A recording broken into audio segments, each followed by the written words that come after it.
Welcome to Tally Help videos. In this video, we will look at the steps to generate and print MSME Form 1 statement in the prescribed format and use it to fill MSME returns on the portal. Tally Prime provides the MSME outstanding payment details in the form of a statement.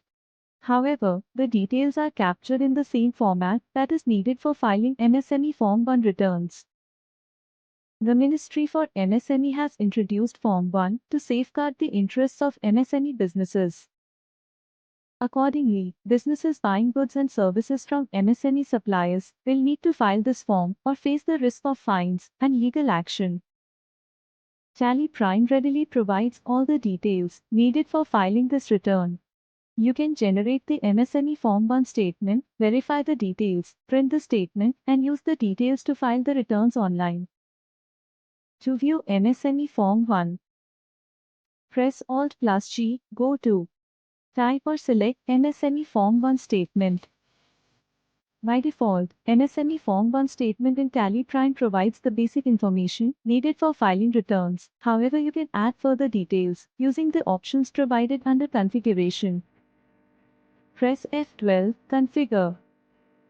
You can add columns to show additional information about MSME parties. Not only that, you can also add information related to the due date of the bills, the number of days overdue, and so on. Make the required changes and press Ctrl+A to save. Further, choose to display only the pending bills or the cleared bills as well using the basis of value option. The Form 1 statement displays the details based on the options enabled. Press Alt+P. Select Return Form and press Enter. Press P to print the MSME Form 1. You can refer the print format of the form and use this information to file returns online. As you saw, Tally Prime simplifies the process of filing returns in MSME Form 1. It makes all the details required for filing readily available and also enables you to add additional details for more clarity on